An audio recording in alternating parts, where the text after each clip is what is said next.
You're listening to the AfterBuzz TV network, now the largest new media platform on the web, and your number one source for after-show entertainment. Very good, Keith Johnson.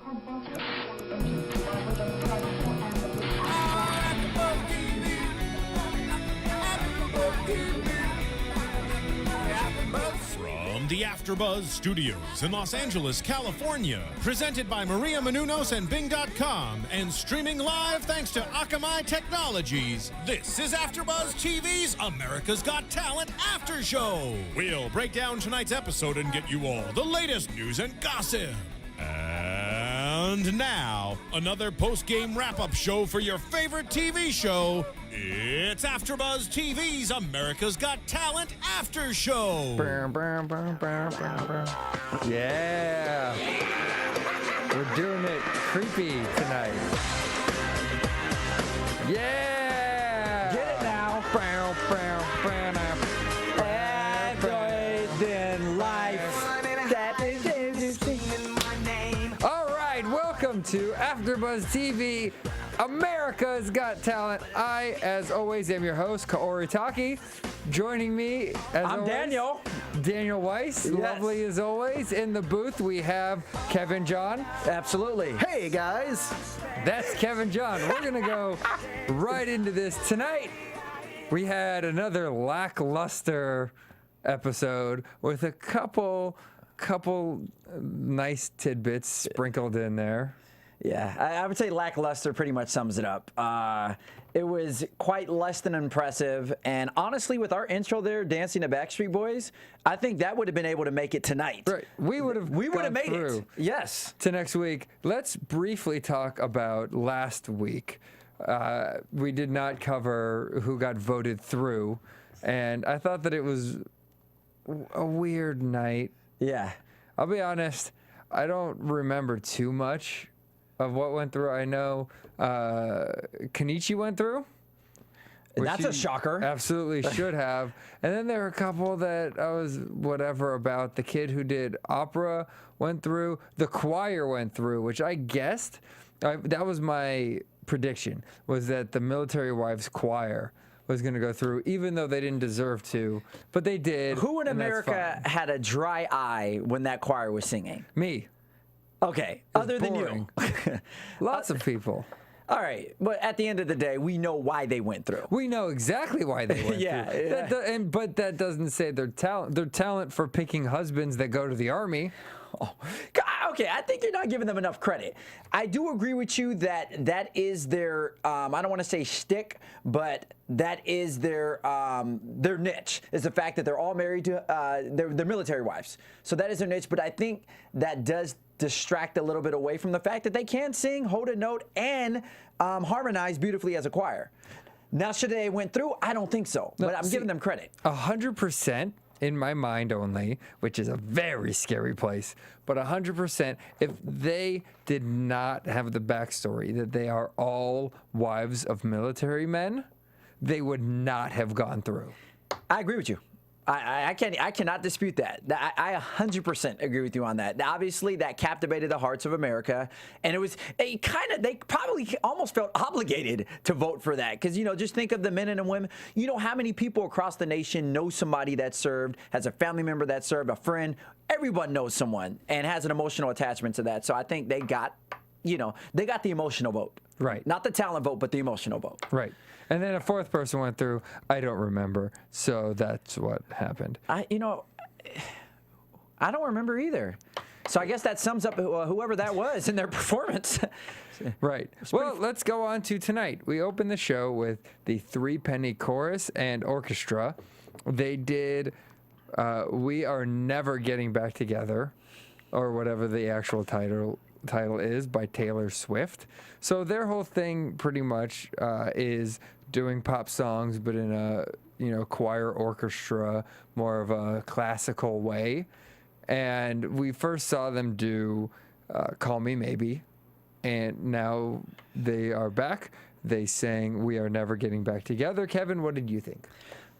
My thing is this. I think it's interesting that they're trying to take a different spin spin on this orchestra and make it a little more modernized or go contemporary with it, versus when you think orchestra, you think, Bach, classical kind of music.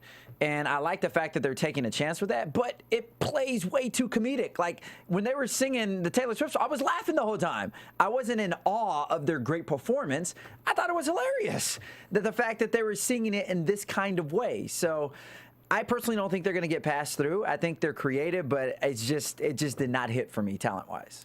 I agree with you. I think that it'll get old. If I went and I saw them and they did an hour and it's just pop contemporary songs, I would get bored after the second or third song because they're just doing it in a different way. Yeah. Whereas I think of comedy musicians like Weird Al is taking songs and he's changing them. Exactly. Each song is funny because he's making it his own version, whereas they're just doing these songs in different ways. And yes, I agree, it was funny.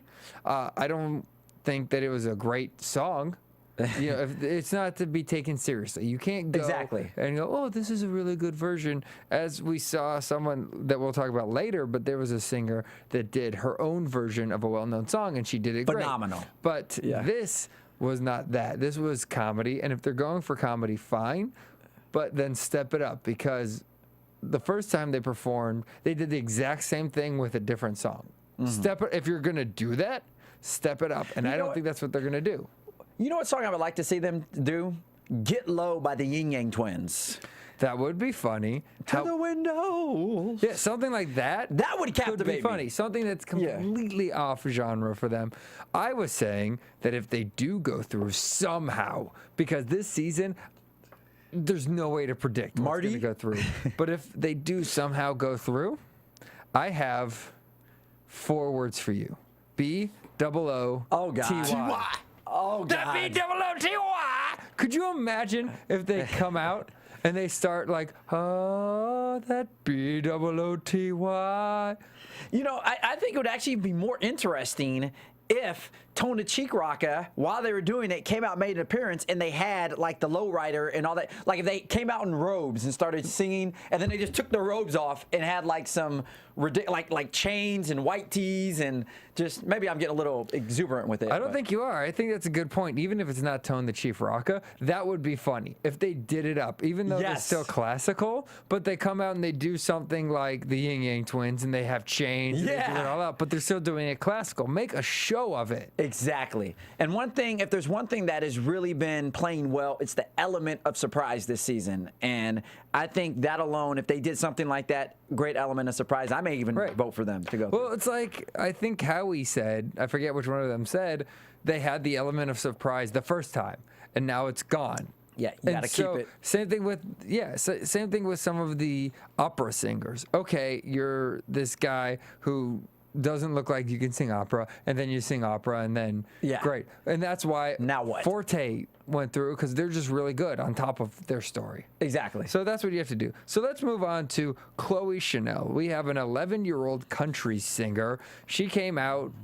The first time she came out, she talked about how she wants to hunt, and that's what she does. This time they had a little bit of that, and then she went into it. She sang some country song I don't know. She was talented, but not great. She was kind of boring to me. And I was saying to Kevin that you can no longer say she's good for an 11-year-old. She's an 11-year-old. She can sing really well. Great, but we're past that point. We're now at the point where, are you a good singer or are you not a good singer? Are you entertaining or not entertaining? And it wasn't entertaining for me. And yes, she's a good singer. She's not an incredible singer. And if you put her out there with some of these other singers, then she's going to be destroyed. Yeah. Even Deanna, who I didn't think was very good. I just didn't like. I thought she was boring. She was last week was better than Chloe. Mm-hmm. I agree. Yeah, I think you hit it down on the doorknob. You see early on in the preliminary rounds, if you have that, if you're a kid, you're cute, and you have, I guess moderate talent, that's good enough to get you through. But at this late in the game, especially, where you're down to some really good acts, I don't think just being cute young and having average talent is going to get you by. You know, it got you this far, but you can't. And I think tonight that clearly, you know, showed that. She's cute. She did her little country thing, but it didn't blow me away. And I think Howard said it best. It's kind of reminded me like I was watching a pageant of some sort. And this little cute girl comes out in the cowboy boots and look at me, I'm a pageant girl and dibby-dibby-dibby. Yes, I'm going to sleep on that. So. Right. And if you put her with other singers, if you put her on The Voice, I know she's 11. I don't know what their cutoff is, but you put her on The Voice, she's not going to go through, bottom line. Exactly. So let's talk about Champions Forever. It is a family, I'm going to say sports something. Oh, okay. I don't know what that, I couldn't read that in time. I think it said she was young, average, cute, and she worked for Bieber. No, I said it worked for Bieber, I guess, like being average and young and. That's true. Stephen was giving us signs that I can't read that fast. Yeah, no, that's fine, but I would say the same thing. If Bieber went on stage by himself when he was 16 and went on The Voice, I don't think he would go through. No, he wouldn't go through. He got lucky with Usher, and he got pushed, and he got put in the right place at the right time. And I could be wrong, but. You know, and also he's a better singer than her, bottom line. And he knows how to put on a show. He dances. He does a whole thing. Yeah, he's a jerk now. And well, I'm about to say, I think all that fame and success got to his head. But when he first started, he was putting on more of a show than her, even though he only sang baby, baby, baby, baby, baby. Well, no, I do really have to agree with Stephen on that as well, because if you have a certain niche or something, if you know, as you see nowadays with these, you know, Biebers, One Directions or something, if you just have this cute little group that's, you know, parlayed to a certain fan base, then I don't think you can lose with it, you know, because that it's all about the demands of the industry. When Bieber came around, there was nobody like him. And how the hell did we get started talking on Bieber? I forgot, but it's because someone put a sign. Oh, yeah. I saw the sign and it opened up my mind. I saw the sign. So Champions Forever is a family sports team, I guess. They came out the first time they did all these different acts with basketballs and this whole thing. So they come out now. There's 12 of them, which is way too many for a family, in my opinion.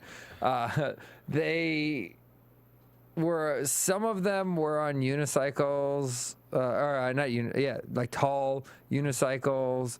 They did their dance thing. They hung each other by their arms, which was kind of cool, but I don't think they did enough for me. I think that they were a little lackluster, and I didn't need to see that much.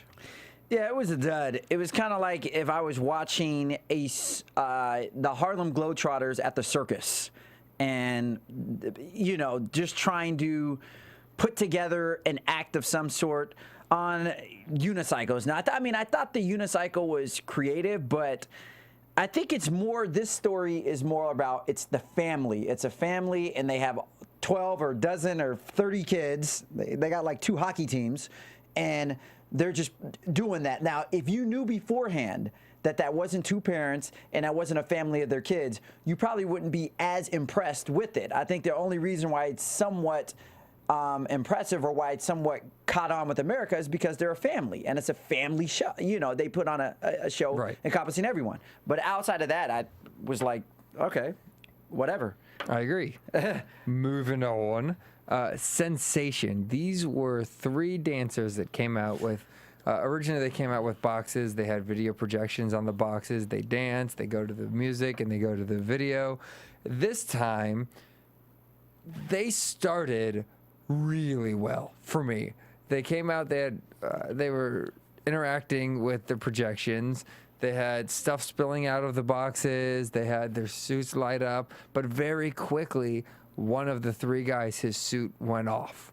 And maybe that's not his fault. Who knows? It's technical stuff, but it happened, and that can't happen in a show. If you're going to have a show in Vegas, and for half of the show, one of the guy's suits isn't on, you're going to be distracted the whole time. So you have to figure that out and get it perfect. And as far as their dancing, I didn't think that they didn't have the precision that a lot of other dancers did. If they were just dancers, they would not be very good. And I was saying that you can take them away and you have the same show. It's the projections that they already did. I could see that at a club that I would never go to because I don't like clubs. I don't do cocaine and I don't spike my hair. But wow, that's news for me. What, that I don't spike my hair? No, that you don't do cocaine. I also don't do that. Could you, if I spiked my hair, I know you guys can't see it, but my hair is 5 feet long, it would break the roof. It's not actually 5 feet long. Yeah, it's about 17 feet long. Anyway, you can have a club DJ playing with these projections going on, and people be like, oh, cool, look at that stuff. I don't think that they have that much of a live show. Yeah, let me say this about Sensation. I think if there's any group this particular year, if we were to grade on potential that has the most potential, I would definitely have to give it to Sensation. I believe they have incredible potential. And they just hot dogged it out there, hot dogged. I don't know what but they. I'm hungry. I know. Doesn't that sound good? Maybe a turkey dog. But at any Steven, rate, if we could get some hot dogs, that'd be great. Thanks, love. extra ketchup and barbecue sauce on mine. But yeah, I think that they flopped it out there. They had brilliant ideas. Like when it started, I was zoned in, like, man, this is gonna be good. They're gonna, they incorporated the technologically advanced lighting and all that other stuff that they use with it. So I thought it was gonna be a phenomenal show, but it just fell flat, and it didn't do it for me. But I still think they can pull some magic off if they get precise on their dance moves. If the guy freaking pays his light bill so his suit stays on. And, if they polish some of the other things, I think they can have a phenomenal show. Right, but I don't think they're going to go through. To me, they were the biggest failure of the night. Yeah. Because they could have been Phenomenal. a top 3 show. Clearly. Clearly. Very easily they could have. But I don't think they worked on their dancing as much as they worked on the projections. And I think it was Howard that said they didn't have a story. For me, like 3 years ago, Fighting Gravity was amazing, and they did stuff like clothes like this, but a little different. It was glow in the dark, but they had stories. They did one where they were on the moon, and it was the moon landing, and they had one where they were fighting demons. That was story, and that was great. And with this, they did some cool things, like when they got on the boxes and their suits were on and the blue light went down to the boxes, things like that. The small times they interacted was really cool, but they barely did that. Yeah. And I just, I didn't think that it was great, and it was a 4 and it could have been a 10 easily. Great idea. That's my thought. Great show, but poor execution. Let's move on to Robotics. It is a child rock band. Kevin, what did you think? I think this goes back to what we were saying initially about the cute little beauty pageant looking country girl, Chloe Chanel. Chloe Chanel. She likes to hunt. She does. She may be related to Sarah Palin, you think? Yes, all rednecks are related to Sarah Palin. Hey, look it up. I believe that's true. All right, let me look it up in my nothing, and it came back true. Thank you for checking that stat. But no, the Robotics, same effect. Cute kid band, average, I give them credit that at that age they're able to perform on a stage that big, play their instruments, get the audience excited. But to me, it just wasn't entertaining. It wasn't something that I think will make it through. And they just have that cute kid effect. I agree with you completely. Same thing. They weren't even good for a kid band. Steven was just emulating the Angels in the Outfield scene at the end when the kid went out there. And just for all the viewers that were wondering what I was just looking at. Go ahead. I like to imagine that Kevin's looking at his dreams flying in front of him, just almost in reach. They are. So you're saying I'm in reach of my dreams? Yes. Thanks for that. We all are in reach of our dreams. Whether we choose to put our arms out and grab them is up to us. Well, I think that was the most inspiring thing I've ever heard you say. Thank you. I'm on cocaine. Anyway, Robotics. See, I think you should have played the More You Know rainbow music.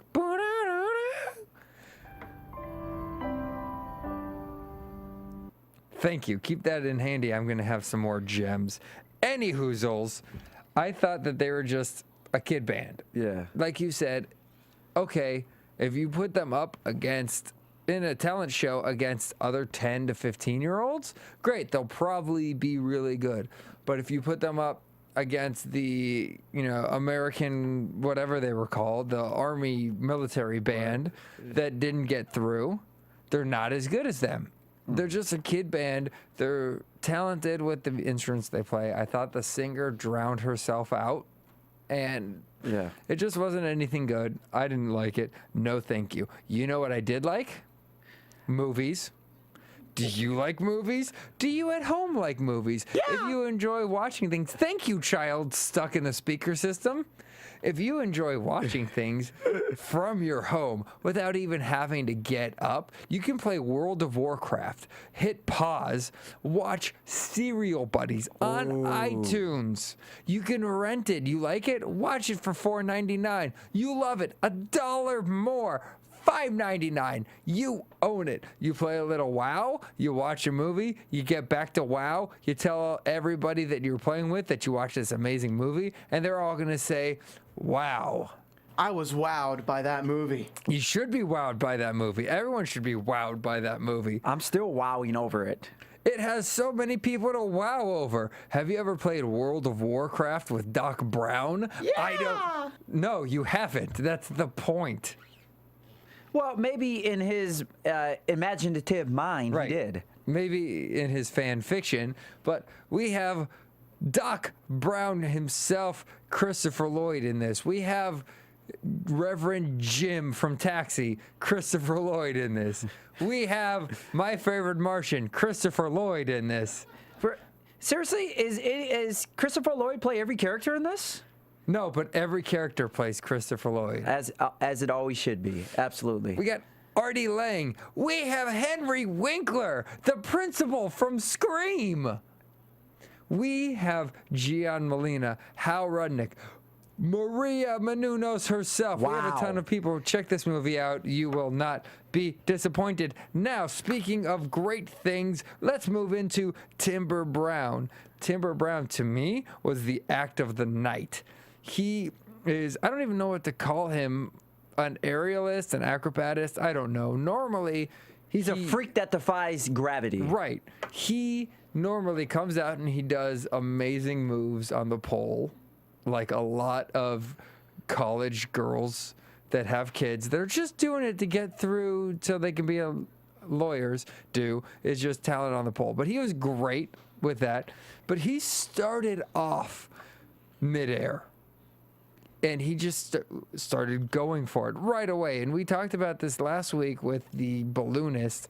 She took 90 seconds for the balloon to float down, get her. She twirled on her neck. Actually, she took another 90 seconds to blow up the balloon as well. They didn't show that off screen. But Timber did the same thing she did in 3 seconds, and that was just a small part of his act, the twirling on his neck. He had this big planet-looking gyro thing, and he was swinging around it. He got in it. He was on it with one hand swinging. It blew my mind, and he didn't look winded at all. He was smiling. He jumped off it, was standing, wasn't out of breath at all. I thought that this was great. Kevin. I like the way you said that. Kevin. Thank you. Kevin, you're on. Am I really? Thank you, Kevin from Los Angeles. You're on the air. Go. Thank you, announcer. Tim Brown, that's a football player. Timber Brown, what this guy did tonight is he epitomized perfectionist. That's what he did. He was an absolute perfectionist on there. And from the beginning to the end, he didn't have one blemish, one crack, one flaw. The performance was immaculate. And me personally, like when I watch aerial shows, gymnast people that are flying up in the air doing stuff, it's a lot easier to watch when there's multiple people doing it. It just, it really occupies the stage more. It builds the stage more. So to see one person sit there and just totally engage everyone there while doing his tricks was absolutely amazing. And I don't know if I was more amazed by his performance or the fact that he spun around 50 billion times and he did not vomit once he got done. He probably vomited a bunch before he got in there and he didn't have any more left. Exactly. He's bulimic. And I said this watching it, when he was done, I want to see more. I want to see what else he can do. If that's the level that he jumps to now, what else can he do? And the judges asked him about it, and he even said to them, in case he doesn't go through, he wanted people to know that he can do things other than just dancing on a pole. You know, just like a lot of those aspiring lawyers. He wanted to show he has more than just that one trick, and he showed it, and it, in my opinion at least, paid off. Yeah, I want to know his, his diet secrets as well, man. Was it just me, or was that dude ripped? I mean, we can say this as straight men. That dude was, he eats lots of protein, that's for sure. Yes. He eats lots of protein. Sure. Hey, from one man to a next, you got to admire this guy's upper body. He was. Does it make you feel better if I agree with you? Daniel, if you had an opportunity to have a body like that, would you trade in your skinny frame for that? I don't need the opportunity. I have it. Yeah, that's right. That's right, audience. A lot of people don't know we have a studio audience here. And if that brings me to an excellent point. Segue.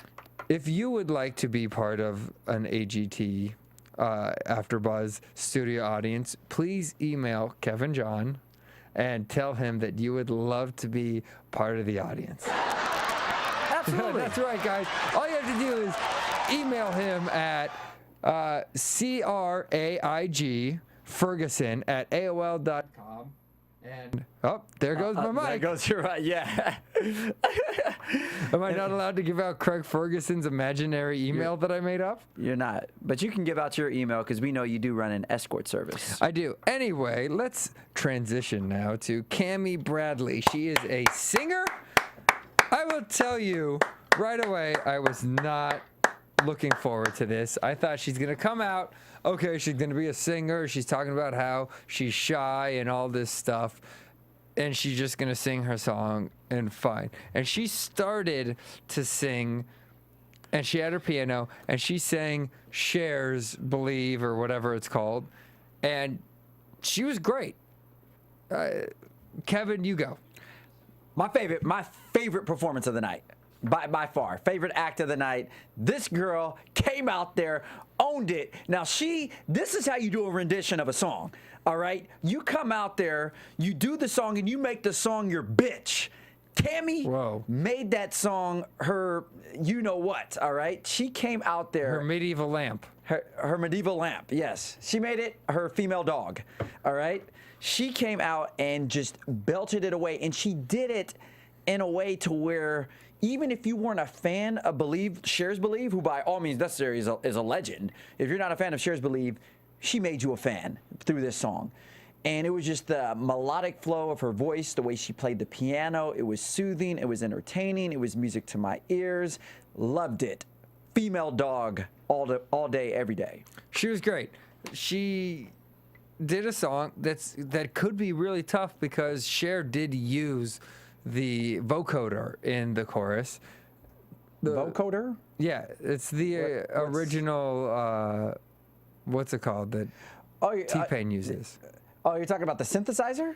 Yeah. Or auto-tune? Yeah, it's the original auto-tune. It's the vocoder. It's a real thing. Look it up. I'm smart. Anyway, she used that in the song, and Cami did not, and she belted it, and she was great. My only thing, and this is just my perception, is she was making a face like she's disgusted at everything. She was singing really well, but then she was like, I don't like. But that was just me. Did it look just like that, Daniel? Looked exactly like that. Because the face you made looks like you're trying to crap out a bowling ball. Exactly. But yeah, I mean, looks aside, just phenomenal. And honestly, I can't think of one singer that doesn't make a crazy face at one point in time when they're out there playing the piano and belting a song. I mean, just look at like freaking Sting or look at Bruce Springsteen. Boy, the USA, I was boy. First off, don't do your Tommy Davidson impression around me. You don't like it? That's what you look like. Don't you dare talk about the boss like that. Anywhoozles, let's move on to Tummy Talk. Tummy Talk, Kevin and I both liked it. We were talking about it. we're saying all these great things about it, and then the judges start just talking trash about the whole thing. You know, they came out and they were playing drums on their Samoan friend, but then they started playing drums themselves and making a whole show of it, and it was comedy, and I thought it was funny, and they had a story with it. The whole time their Samoan friend wanted to play the drums and they wouldn't let him, and he even brought out a little drum set and they kicked it away, and at the end he got his revenge by slapping one of them in the face. I thought it was funny, and the judges said, oh, it's comedy, we wanted it to be good music. They're playing a human. So how serious can it be? I think they embraced the comedy of it. I thought they were funny, and I would see them perform even without the Samoan guy. The drums they were doing, Kevin pointed out, reminded me of the Blue Man Group. But the way they're playing the drums and going back and forth on each other's drums, I thought it was really funny. Kevin, your thoughts? Thank you, Daniel. I'll take it from here. Well, first thing, Tummy Talk, they put on a show from the beginning to the end. Everything, I mean, from once it started with Eye of the Tiger, and he's coming up out of the in the boxing ring. I'm like, wow, they go from beating on a person's chest to making this a full, all-on live show with theatrics, with very gorgeous ring girls. That may have been a distraction, but the fact is that they really made a show out of beating on somebody's stomach. That alone is extremely creative. And so I really enjoyed the show, the showmanship. I think that when they beating on the drums as well was something creative to add to it. And most importantly, I think it had the element of entertainment. It was entertaining. I enjoyed it. I laughed. I was, in awe. I was shocked at times, but it was entertaining. I loved it. I enjoyed it. Judges, I don't know what you didn't see in it. Right. I agree with you. I don't know if they'll go on, but that's up to America. But I definitely disagree with the judges. Yeah. Now, our next act. I find this season a little disappointing. Boring. Exactly, Homer. There's really, like the other seasons, there are acts that I just couldn't wait to see, and every week there was at least 2 or 3 people that I just could not wait to see. And I don't have that as much with this season. There's a couple that I'm just like, yes. And now, like Kenichi, I need to go on to the next finals round to see more Kenichi. But that happened last week. Tona Chief Raka? Don't you dare. Don't you dare. I was getting serious. But there just aren't much.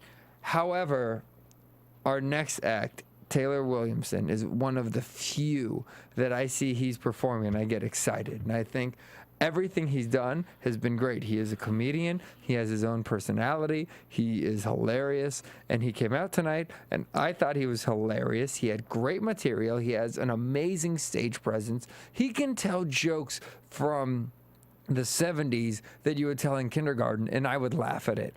But on top of that, he had really funny jokes. And then he brought out his list, and he was referencing the rest of his act, which I thought was really funny. Not to mention, not the fact that he came out to Spice Girls, which right away is really funny. He knows who he's playing to.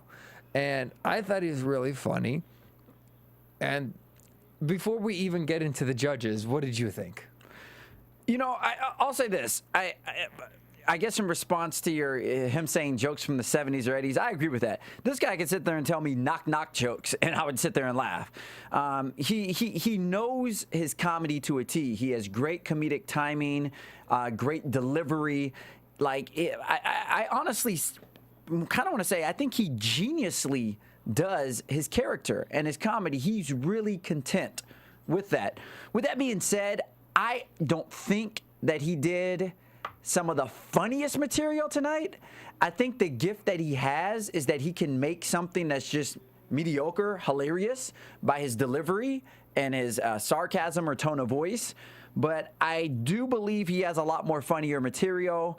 I know that he's, obviously he's going to make it on, so maybe he's saving some of his good stuff till later. But one of the things I also really enjoy about Taylor is his banter with the judges. He's not afraid to go back and forth with the judges, call the judges out, or say that he did, adolescent things to Heidi's poster when he was a kid, that age. So, I like his banter with the judges, and I think that's brilliant. He'll go on. He's a funny guy. He was playing with them, and in his act, he went back and he pulled out his list, as I mentioned, and went over the checklist of what to do. And when Heidi didn't like him, which I'll get to in a second, he even said, "Make Heidi not like you," check, or something like that.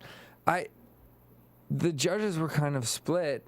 Yeah. And they weren't Which was huge on him, and I thought that was weird. I thought that Mel B and Heidi didn't get it, because the things they were saying, I was just like, that's dumb. Like, you're not getting his whole thing, and that's fine. And the thing is, there's a lot of stand-ups in England and in Europe, and most of them don't have a quirky character. Most of them are just them, like the stand-ups, and they just do funny jokes. And maybe that's it. Maybe she's just not used to it, where out here, there are a lot of stand-ups that do that. Like Neil Hamburger, his whole bit is he's a stand-up, and he wants to be the worst comedian out there.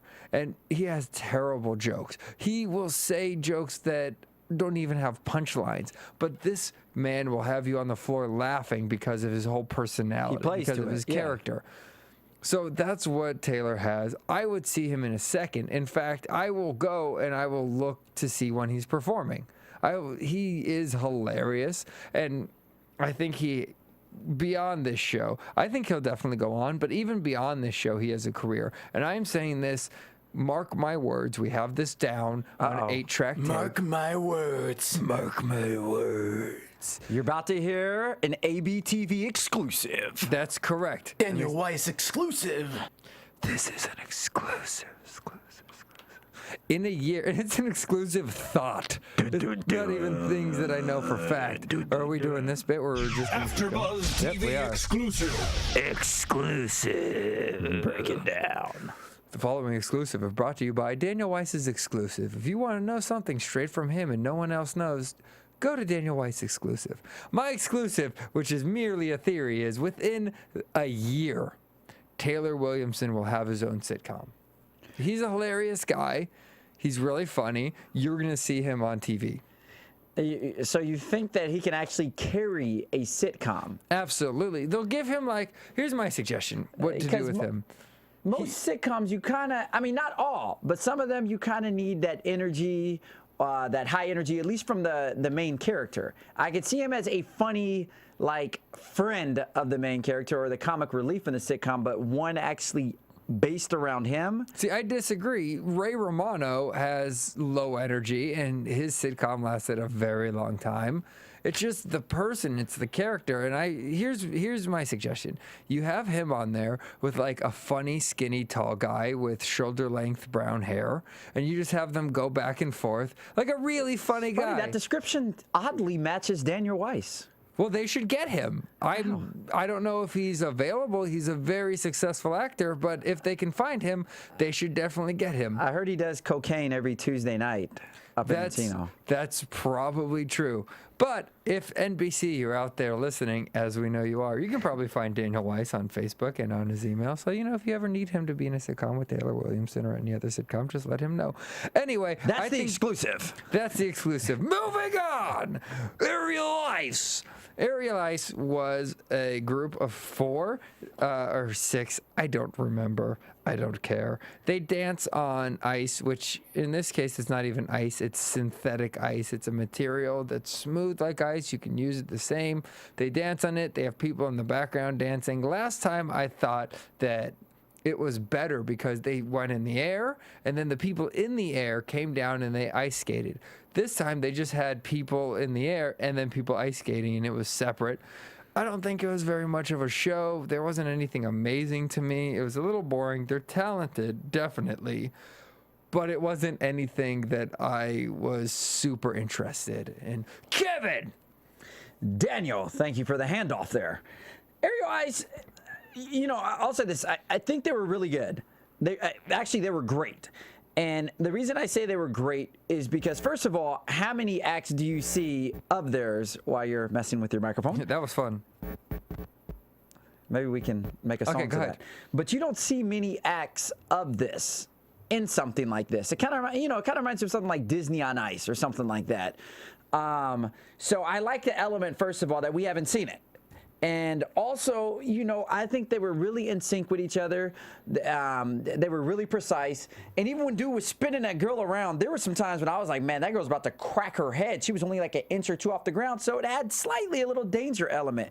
I think it's really good, but it was lacking something that made me just be like, wowzers, that have that wow effect. It was lacking something. What it was lacking, I don't know, Daniel. Lasers. Bingo. I know. Yes. Lasers. And a cameo from Yoda. That would have just totally took it to another level. And Homer. But at any rate, of course, Alf. And Scooby-Doo. In it, Steven. That was great. That was like a mix between Scooby-Doo and Mr. Ed. But nope. At any rate, I thought it was outstanding. It was just lacking something. And maybe it's the laser. Who knows? It is lasers. Okay, moving on to David Furman, the Juggler. I feel personally that his act goes down every time. I agree.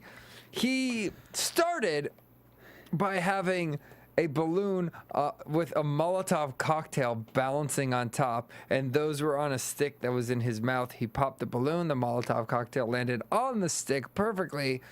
That was awesome. Then he juggled tasers. Okay, fine, it's dangerous, but it's still juggling, and anyone who's a precision juggler is not going to drop it, so that's fine. This week, he was hanging upside down, and he was juggling fireballs. Great. The juggling upside down was kind of cool, but again, what I've said before is don't treat us like we're dumb. Those were not fireballs. You were not in danger for a second. Those are the Firefly brand fireballs that you can buy 3 for $95. They're made of a metal that will not get hot. You can juggle them all day. If he dropped those or if he caught them without juggling them, nothing would have happened. And then he threw them into a trash can, and somehow the fire rose up from the rim of the trash can. So I think he was trying to act like we're dumb and he can get one over on us. I thought it was boring because you take away the fireballs and he's just juggling balls upside down. Great, it's cool, but it's not an act, and that's pretty much what he did. Kevin, go! It's really hard for me to criticize somebody's performance that I know I can't even come close to doing. So let me say, first of all, that David obviously has talent as a juggler. That's undeniable, unequivocally. All right, this guy is a great juggler. However, it really lacked a dangerous effect. Like you said, you kind of exposed his whole danger thing with those fireballs that were not so fire after all. Or should I say were not that potentially hazardous to him. And, it just wasn't really impressive. It was kind of boring. Yes, you're juggling upside down. That's amazing. I have never seen that. But you did not make it entertaining. It's talent, but it's not entertaining. I was not entertained at all. I was not amused at all. And even at the end, I was like, is that it? When he finished, I was like, okay, that's all that's it. There's, showmanship. And I know Howard keeps pressing on him about showmanship, but I don't want to sound redundant, but that's the truth. He needs showmanship. I want to chime in on this one. Please. I actually saw this one. The guy in the booth who actually saw an act for once. It's my Steve in the booth. My Steve in the booth. Steve, Scooby-Doo. Okay, yeah. It's my Steve in the booth. So the reason I don't like this guy's act is not because he's not talented, and it's not because it's not that entertaining. It's because there are people all across America in circus shows and things like that are juggling more interesting and dangerous things, and they're not on this stage with all these props and everything. They're juggling live chainsaws. They're juggling like glass balls full of acid, balloons full of things that if they pop will severely scar them. Like, they're really doing dangerous things. So why does this guy get to go on America's Got Talent and do something less dangerous and have millions of people watch him? Because he was the guy that made the audition and the other ones didn't. I know. Just but a guess. Still, No, it's he's got to absolutely pump true. his game up. I No, agree. it's true. He's I not agree. doing anything that dangerous, and he also tries to make things look more dangerous than they are. Where a Actually- chainsaw is a chainsaw, even if you take out the chain of the chainsaw, that thing falls on you, it's gonna hurt. It's gonna hurt. It's gonna severe you. But the thing I was gonna say is that I do have to say he did do something dangerous the last time. I think when he had that high voltage, I think he was juggling. It was what was it? I forgot how many watts or volts that was in that thing, but he could have electrocuted himself had he dropped it or something of that. But sort. even then, there's no way to tell how many volts he actually had on those tasers. That's very true. Right, And that's very true. I was about to say the same thing. He's trying to make something out of nothing, like with the trash can that shot up fire. Okay, so let me ask you a question. What would you guys like to see him juggle that will make you say, "Ooh, that was dangerous"? A mortgage, boom! Sharks with freaking lasers attached to their heads. Sharknadoes with lasers attached to their heads. Now, are these great white sharks, or are they just? Absolutely. I mean, they're not that great, but they're pretty great. They're pretty good white They're sharks. pretty good white sharks. But They're average white sharks. people watch jugglers for the same reason they watch NASCAR. They say they don't want anything bad to happen, but at the same time, they're like hoping to be there if something bad happens, if that makes sense to you. So when he's juggling little balls, he drops one, okay, it drops. I And mean, woohoo. right, People and the watch thing people is- juggle machetes because they're like, oh my God, I'm going to be here if something goes wrong. And nobody goes to a juggling show. As Steven mentioned, it's in the circus. It's part of a larger show. So nobody goes just for that. So to add the danger, it's still not a big show. Like with Kenichi, he can keep adding to what he's doing, but I don't care what you juggle. If you start juggling little kids, fine, but you're still just juggling. Can you juggle a little kid? I can. Okay. Well, I not juggle a legally family and work anymore. life, and that's hard enough.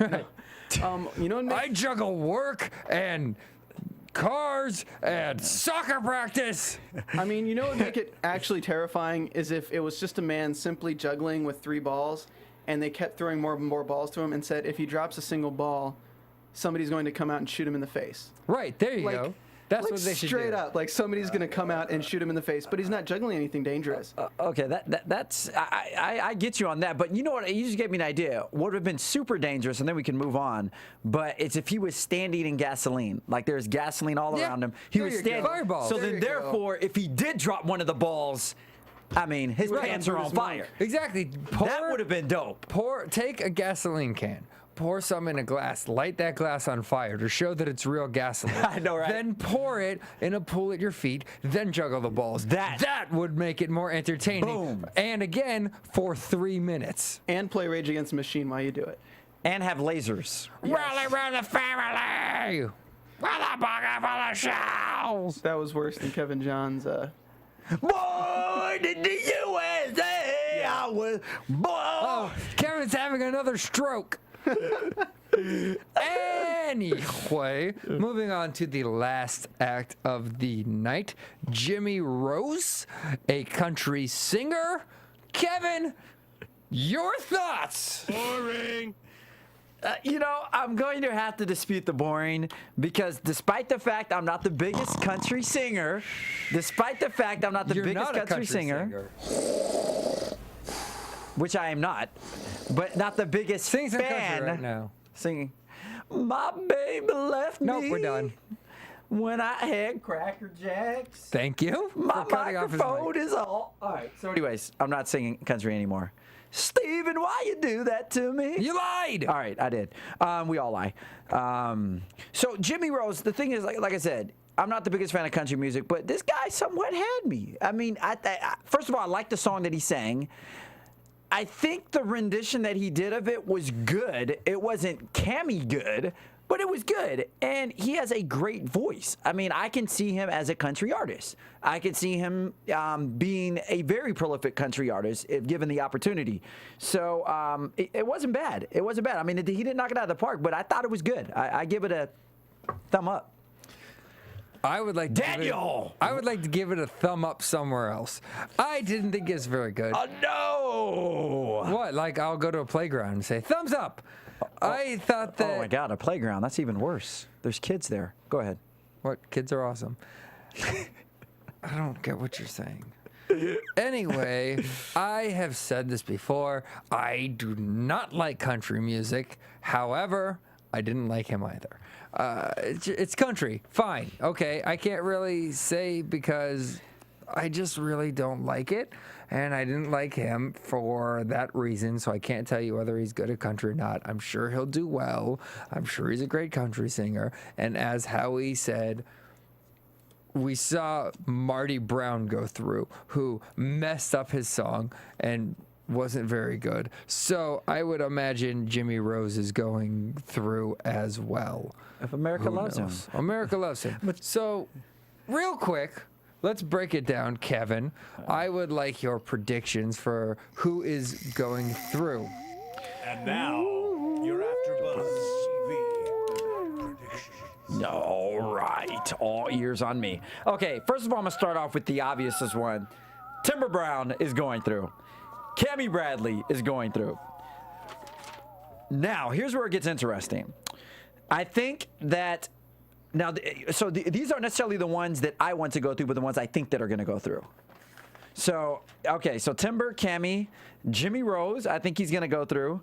And the last one to me becomes between Taylor Williamson and Ariel Ice.